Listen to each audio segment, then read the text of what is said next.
Hola, ¿qué tal? Muy buenos días. Muchísimas gracias a todos los organizadores, a todas las personas que organizaron por esta invitación. Muchísimas gracias al maestro por esta exposición. Muchas de las cosas que están ahí planteadas, eh, afortunadamente, bueno, pues las voy a omitir, pero suscribo no solo lo que se ha planteado, sino también parte de la importancia. Voy a compartir una presentación. Espero que ahí se esté viendo. Algo que es importante para mí plantear a partir no solo de lo que bien ha mencionado el profesor Daniel, sino del mismo nombre del foro en particular, es este enclave de discriminación y violencia que algunas autoras como la doctora Lucía Melgar y otras personas que también trabajan para consultar y trabajamos con instituciones públicas y privadas, hemos hecho una insistencia importante de que la discriminación es un tipo también de violencia y de que en algunos sentidos y en algunos contextos, como me parece que ya ha quedado suficientemente explicado o por lo menos visibilizado con esto que el profesor Daniel plantea, las prácticas de discriminación forman parte también de sistemas de violencia que excluyen de manera sistemática a personas por distintos rasgos, por raza, por cultura, por lugar, por sexo, por género, etcétera. Y en ese sentido, me parece que es importante también abordar la parte estructural simbólica, que es una preocupación no solo profesional, sino personal, que tiene que ver con de qué manera podemos asumir como grupos, como especialistas, esto que el profesor ya planteaba, que es todas las personas, independientemente del lugar de nuestra posición de clase, de raza y de proyecto subjetivo, tenemos prácticas que discriminan. Y en ese sentido, cuando hablamos pues de la discriminación y de la violencia como dos caras de un solo proceso, que son los sistemas de exclusión sistemática, no solo, y aquí sí quiero poner un énfasis, no solo de grupos histórica y culturalmente vulnerables y vulnerados, sino también de los grupos que histórica y culturalmente han concentrado el poder. Esto es importante decir porque cuando nos planteamos la dignidad en el centro, la dignidad pro persona en el centro de nuestras reflexiones y de nuestros quehaceres en términos institucionales, esto que planteaban al inicio, quién quiero ser y qué quiero hacer con mi vida, tiene que haber un espacio específico donde yo pueda tomar esa decisión. Y quisiera abrir un poco esta parte con uno de los posicionamientos para mí y para mi trabajo más radicales que conozco, que es justamente la construcción de paz. En términos de la resolución de no violenta de conflictos, muchos de los temas y de los esquemas que hemos revisado ahora hasta el momento tienen que ver con un conflicto y el conflicto central es que no queremos la igualdad. Es decir, a las personas nos pesa tratarnos con igualdad y despreciamos de manera consciente o no muchas otras formas de representación, muchas otras formas de pensar, muchas otras formas de ser y estar en el mundo. Y por eso esta frase de María Zambrano, una filósofa feminista española, tiene que ver con de preguntarnos de manera humilde también por qué la igualdad no es una postura por habitar. No solo institucionalmente, hemos asistido no solo a este contexto de polarización que ya planteaba el profesor Daniel, sino también a prácticas inmorales de concentración de poder, de concentración de riqueza y de desprecio sistemático a otras representaciones sociales, culturales que también son humanas y que también representan el ser y el estar de personas específicas. ¿Qué tipo de personas necesitamos ser desde el funcionariado nacional, desde el funcionariado local, cuando enfrente tenemos a grupos políticos llenos de poder, llenos de avaricia, que no están dispuestos a trabajar por la igualdad para las demás personas? Esto es importante de reflexionar, no solo porque tengamos índices locales o municipales positivos o que estén terminando con los indicadores de pobreza sino porque en términos de una construcción de paz, la revolución está, como dice María Zambrano, por venir en ese sentido.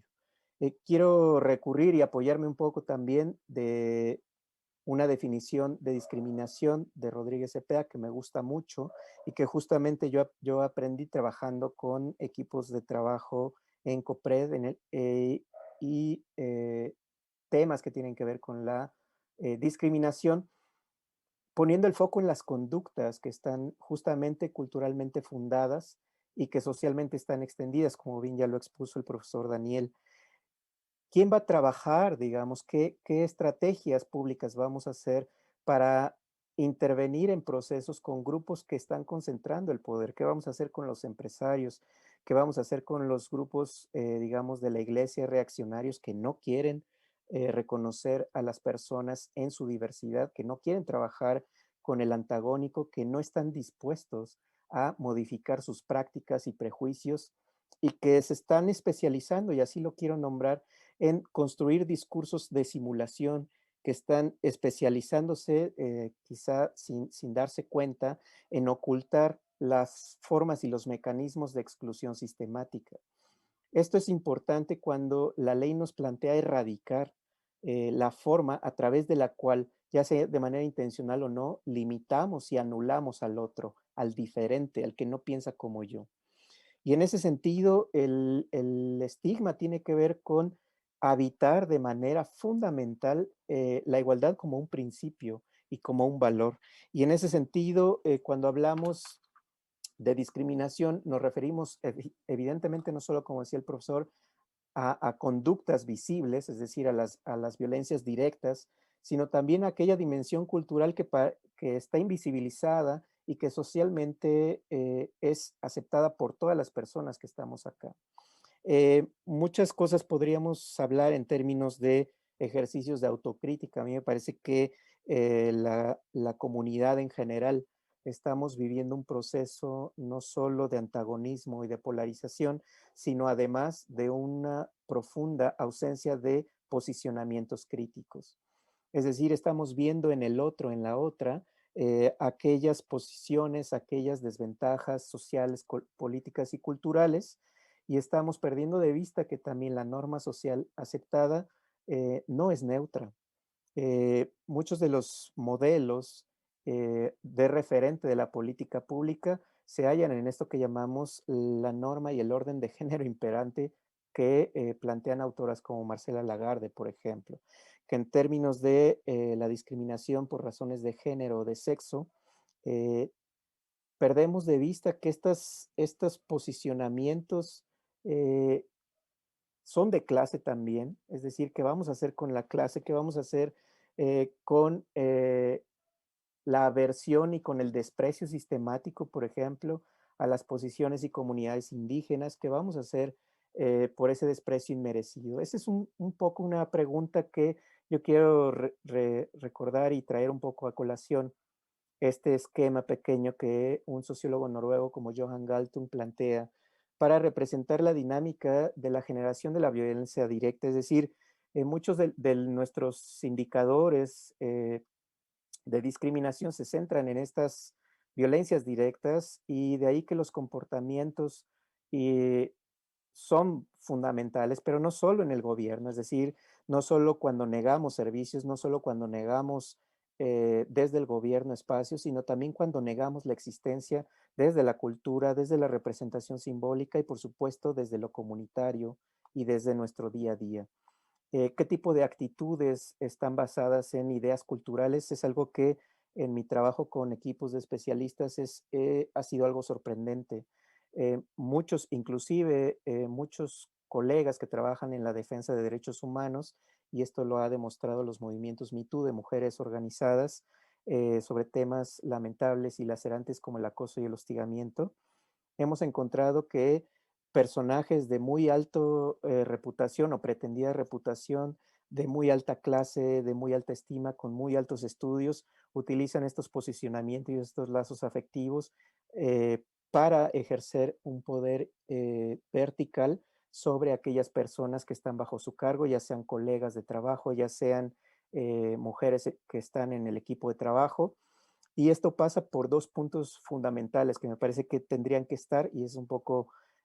hacia donde quiero referir mis propuestas, hacia modelos de intervención, ya sean institucionales, que trabajen las dimensiones, de la discriminación, la dimensión institucional, la dimensión,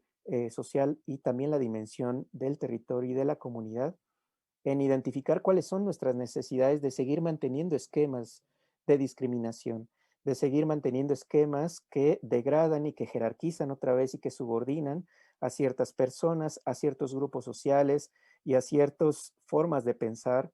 a ciertas formas de organizarse políticamente y a las cuales tenemos actitudes de simulación, porque por un lado planteamos modelos de inclusión social y por otro lado tenemos ideas de desprecio abierto y, cuando no, de violencias directas sobre estas posiciones. Esto que llama Johan Galtung violencia directa y violencia estructural tiene que ver precisamente con la forma a través de la cual todas las personas que estemos aquí podemos revisar cuál ha sido nuestro desempeño y nuestro lugar en el mundo, un poco a la manera que nos plantea María Zambrano, para plantear qué conductas tenemos que siempre son referidas a contextos socioculturales concretos. Recordemos que la violencia siempre es intencionada, no se aplica a todas las personas. De ahí que el profesor Daniel decía, bueno, pues los grupos vulnerables, los grupos histórica y culturalmente vulnerados, son los que reciben la mayoría de las violencias, pero no son solo los únicos que violentan. También hay violencia, digamos, entre pares y por supuesto entre grupos. ¿Qué vamos a hacer con los grupos que están concentrando el poder? Esa es una pregunta que estaría interesante plantear. ¿Cuáles son las necesidades de estos grupos de seguir negando y de los planes y programas institucionales de seguir negando derechos a las personas? Si es posible, por ejemplo, otorgar derechos a todas y todos en términos de un contexto de una dimensión material limitada. Son preguntas que están en el aire y que me parece que es importante plantear, porque las actitudes justamente que están detrás de estas conductas tienen que ver con identificar estas ideas de desprecio inmerecido, que forman parte de lo que aquí hemos definido como la discriminación. Por supuesto, lo que ya apuntaba el profesor antes, trabajar con los prejuicios, con los estereotipos y acabar con los estigmas forman parte de la maquinaria de esta forma de discriminar. Y también la propuesta importante que me parece que habría que trabajar desde los grupos de especialistas es justo qué tipo de modelos pueden generar evidencias de procedimiento, indicadores que tengan que ver con cambios en el tiempo y que podamos vencer esta necesidad que tenemos no solo de la simulación en términos culturales, inclusive de prácticas abiertamente frívolas entre las comunidades jóvenes, donde nos vanagloriamos de nuestros privilegios y desde donde la cultura de la representación personal e individual alimentada por este sistema social en el que estamos, no permite la representación de otras etnias, de otras religiones, de otras ideologías políticas, de otras nacionalidades, etcétera, que siguen fomentando el desprecio y el estigma entre nuestra población. Finalmente, esto eh, digamos, el reto mayor, y es un poco la propuesta de mi participación, se encuentra en lo que llamamos la violencia simbólica, es decir, en aquello que no vemos y que está justificado, normalizado, decía el profesor Daniel hace un momento, en términos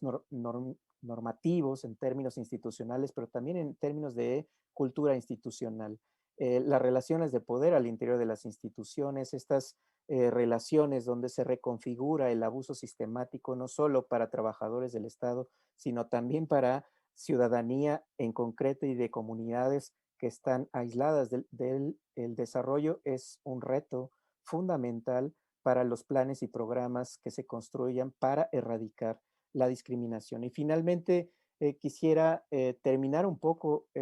mi participación para no extenderme del tiempo que se me ha dado y el cual agradezco, con que un programa integral tendría que incluir también aquellos grupos que sistemáticamente son los perpetradores de estas violencias, no solo el funcionariado, sino también aquellas clases y aquellos grupos sociales que frente a los mass media y frente al uso de redes, como planteaba ya el profesor Daniel, están propinando las acciones y las violencias directas pues más acuciosas y más demandantes, como son la violencia de género, la homofobia, eh, la, eh, la intolerancia, digamos, en términos de otros grupos y de otras prácticas sociales y culturales, pero sobre todo eh, el sexismo y se me fue ahorita el concepto, pero este desprecio sistemático a las posiciones femeninas, este desprecio sistemático a no hacernos cargo de sistemas que cuiden la vida más allá del proyecto de persona. Me parece que esos son algunos de los retos que yo alcanzo a visibilizar desde el lugar donde yo me encuentro, desde el lugar donde yo trabajo y donde los especialistas tienen el, el reto de construir modelos de intervención que rescaten no solo la dignidad de las personas, sino que pongan en el centro de nuestras reflexiones el valor de la vida por encima del valor de la clase y el dinero. Muchísimas gracias y con esto quiero terminar.